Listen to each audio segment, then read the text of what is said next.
तो 4 विकास केंद्र है। Doctor Fauzia Khan, Sir, thank आप you बैठ very जाएं। much. धन्यवाद आप। I stand here, sir, to participate in the discussion on the Union Budget 24-25. 5 minute आपके लिए। Yes, sir. Sir, every citizen of this country has a right over a share in the budget.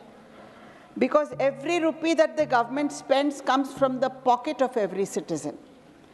A balanced distribution of funds is therefore the minimum expectation from any budget. And therefore, budgets should not become political tools, no matter what the political compulsions are. We all know that Maharashtra is the highest revenue-giving state, sir. So Maharashtra certainly does not deserve to be neglected. This is a state where 66% of the state has been declared drought-affected. Drought has been officially declared in 1,532 out of 2,292 revenue circles in 2023.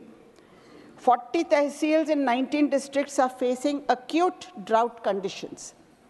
In Marathwada alone, the region from where I come, 2,311 farmers have committed suicide in the last 2 years. Sir, Andhra Pradesh के अमरावती में एक सपना साकार करने के लिए 15,000 करोड़ रुपए दिए जाते हैं और मेरे महाराष्ट्र के अमरावती में जहां पिछले 6 महीनों में 557 किसानों ने आत्महत्या की है, उस मराठवाड़ा विदर्भ के पूरे विभाग को केवल 600 करोड़ रुपए दिए जाते हैं सर, इरिगेशन के लिए, पानी के लिए, जो मेरे किसान भाइयों के जीने मरने का प्रश्न है। वहाँ जो प्यासा किसान भाई आकाश की ओर सर देखते देखते अपनी जान दे देता है, उसका इतना ही मोल है। Sir, there is a project, a river diversion and linking scheme that aims to divert rainwater that flows from the Sahyadri Mountains into the sea and gets wasted. This water to be diverted to the Godavari basin for irrigation to this drought-prone area. So this project has been, DPR has been prepared by NWBA. The government needs to grant some money, fund under the Pradhan Mantri Krishi Sinchai Yojana. What the union government has to do is give environmental clearance, forest clearance. Sir, इस fund से लाखों किसान भाइयों की निराशा दूर हो सकती है, लाखों परिवारों के जीवनों में प्रकाश आ सकता है। लेकिन क्या ऐसे पॉलिटिकल कंपल्शंस के साथ ही हम इतना बड़ा देश चलाएंगे सर? इन परिस्थितियों में 600 करोड़ कितने कम होते हैं, उसका एक उदाहरण मैं देना चाहूँगी। एक बाईपास रोड है सर, 15 किलोमीटर का, जो नेशनल हाईवे 61 का भाग है। इसका एस्टिमेट कॉस्ट जो सरकार द्वारा तैयार किया गया 430 करोड़ था। जब बिड हुई तो L1 लगभग 30% लो था, यानी 110 करोड़ कम में बिड छूट गई सर। कैसे सर? एस्टिमेट्स बनाते समय हमारे अधिकारी क्या कर रहे थे? यहाँ 2 ही बातें हो सकती हैं सर, 2 ही बातें हो सकती है, या तो एस्टिमेट बनाने में भ्रष्टाचार या कम दर्जे का काम करने के लिए ग्रीन सिग्नल। एस्टिमेट्स कैसे बनते हैं जब 110 करोड़ रुपए बच सकते हैं? हमारी इतनी बड़ी यंत्रणा है ऑफिशियल्स की, वो क्या करती है?